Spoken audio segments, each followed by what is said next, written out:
दिल को छू देने वाली कहानी। गलतफहमी। सगाई के बाद मोना के देवर ने जब उसे बताया कि घर में सभी को आप बहुत पसंद हैं, लेकिन माँ को नहीं।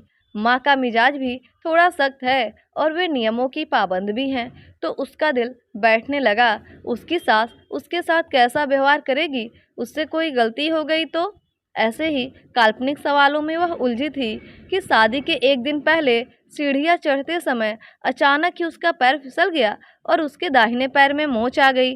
पेन किलर खा लेने से उसके पैर का दर्द तो चला गया, लेकिन डॉक्टर ने उसे कुछ दिन तक क्रेप बैंडेज बांध कर रखने को कहा, जिसके कारण वह सीधे तरह से चल नहीं पा रही थी। उसी स्थिति में उसका विवाह हो गया और वो ससुराल आ गई। अगले दिन मुंह दिखाई की रस्म थी। सभी रिश्तेदार और परिचित ड्राइंग रूम में बैठे हुए थे। मोना जब अपनी ननद के साथ ड्राइंग रूम से जा रही थी, तब उसकी चाल देखकर एक रिश्तेदार ने उसकी सास को ताना मारा। लगता है समधिन ने आपको ठग लिया है। पास में बैठी दूसरी महिला बोली, क्या जी, मोटे दहेज के लालच में लंगड़ी बहू ले आई हैं?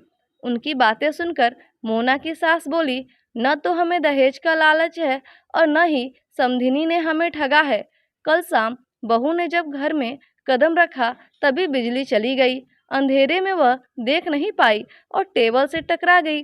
पैर में लगी चोट के कारण ही वह ठीक से चल नहीं पा रही है। सास की बात सुनकर मोना दंग रह गई।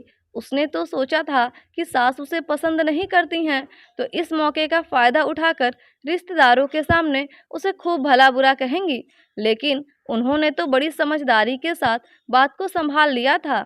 उसे हैरत में देखकर उसकी सास ने बताया कि विवाह के दिन ही सुबह सुबह तुम्हारी माँ ने मुझे फ़ोन करके तुम्हारे बारे में सब बता दिया था।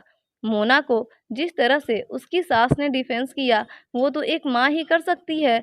सास के लिए मोना के मन में जो गलतफहमी थी, अब वो दूर हो गई थी। उसी दिन उसकी सास उसकी माँ बन गई थी।